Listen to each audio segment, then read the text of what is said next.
Nous allons, Bezrat Hashem, cette semaine ouvrir un nouveau livre, le Sefer Vaikra, qui est aussi appelé Torah de Kohanim. En effet, il va parler essentiellement des lois des Korbanot. Et une des lois, des règles fondamentales, est abordée cette semaine dans la paracha de semaine lorsqu'il est écrit Bechol Seor, Bechol Devash, Lo Taktiru Mimenu Ishel Hashem. C'est-à-dire que de tout le vin et de tout miel, vous ne brûlerez pas pour Akadosh Baruch Hu. Alors, quelle est la particularité de ces deux ingrédients, le miel et le levain? Nous disent Rachamim que ils sont extrémistes. En effet, le levain est très amer, alors que le miel est très sucré.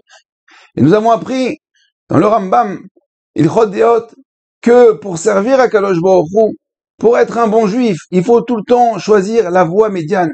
C'est-à-dire ne pas être extrémiste. Il y a la crainte et le courage, l'avarice et la générosité. Comment servir Hachem?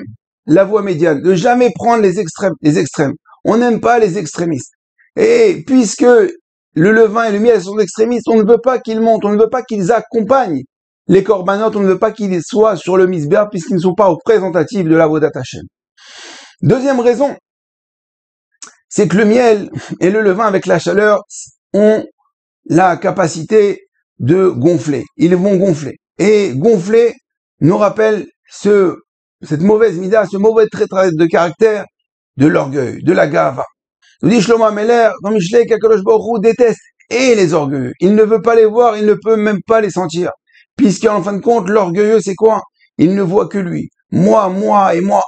Son moi étant des moi, il n'y a plus de place. Il n'y a de place pour personne.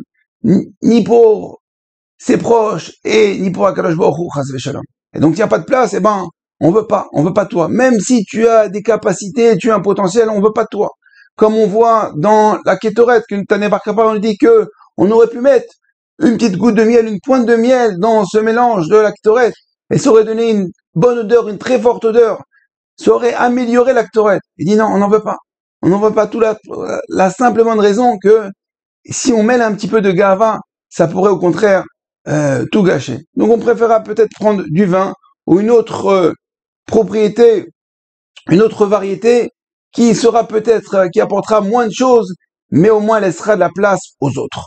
Et c'est ça l'essentiel de la Avodat Hashem, c'est de pas trop se mettre en avant, toujours savoir que quelqu'un d'autre, une autre, peut apporter à la Keila, peut apporter au Tzibour, et surtout savoir que tout vient d'Akadosh Baruch Hu. Alors que quelqu'un qui est plein, un orgueilleux, il ne laisse de la place à personne, comme un ustensile, un clic qui serait plein, remplissez-le de sable, de farine, de ce que vous voulez. Une fois qu'il est plein, il ne peut recevoir autre chose. Le seul moyen, c'est quoi? Ou de le vider, ou de le casser, de recommencer tout à zéro. Il est écrit dans Yalkut Shemoni que lorsque Mashiach va venir, Mashiach va être comme ça sur le toit du monde, il va dire Anavim, Igi Azman Giloatrem, les humbles, c'est les modestes. Est venu le temps de la délivrance. Donc c'est grâce à l'humilité, grâce à la modestie que Mashiach va pouvoir venir et va pouvoir nous délivrer. C'est intéressant de voir que ce sont les Anavim. Anavim, avec les Anavim, on fait aussi du raisin. Le Anavim, c'est des raisins, on fait aussi du vin. Comment on fait du vin? On presse les Anavim.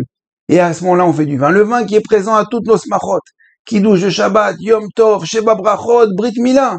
Il est là, on lève une coupe de vin. À Pessah, Arba Kosot, Purim. Bref, le vin est là, nous accompagne dans toutes les smachot. Pourquoi? On voit que le miel est absent et n'est pas accepté. C'est l'invité qu'on ne veut pas recevoir. Alors que le vin, il est là partout, dans toutes nos occasions. Pour la simple bonne raison que quoi? Le miel gonfle. Alors que le vin, les anavim, on les écrase. Il sait se l'écraser. Puisqu'il sait se l'écraser, alors on va le mettre au sommet. On a demandé au Chafetz Chaim, Rabi, quelle est la différence entre quelqu'un qui poursuit les honneurs et quelqu'un qui est poursuivi par les honneurs? Il dit quelqu'un qui, le résultat nous dit se verra le jour de sa mort. Quelqu'un qui poursuit les honneurs, lorsqu'il va mourir, les honneurs vont s'écarter au fur et à mesure de lui. Alors, quelqu'un qui a été poursuivi par ses honneurs, qui a fui les honneurs toute sa vie, lorsqu'il va mourir, les honneurs vont le rattraper. On va lui faire des espedim et plein d'autres choses, des belles brachot, des belles mitzvot, les Elou Nishmato. Alors, Bezrat Hashem, on est Rosh Chodesh Nissan.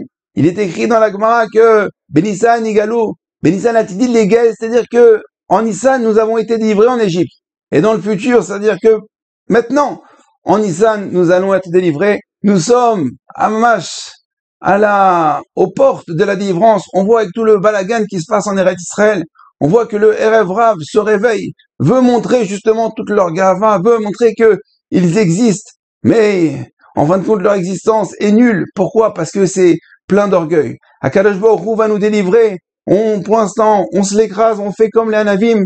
Mais Akadosh Baruch Hu va très bientôt, on va entendre la voix du Mashiach dire Anavim, Anavim.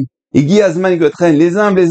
C'est bon, vous avez assez pris. On va venir vous délivrer pour la grande délivrance et recevoir Bezrat Hashem, le troisième Beit Hamikdash Bimera B'Yaminu. Et cette année, Bezrat Hashem, nous pourrons apporter le Korban Pessah, qui est le Chata, Beyerushalayim. Je vous dis à très bientôt, Kol Tov et Shabbat Shalom.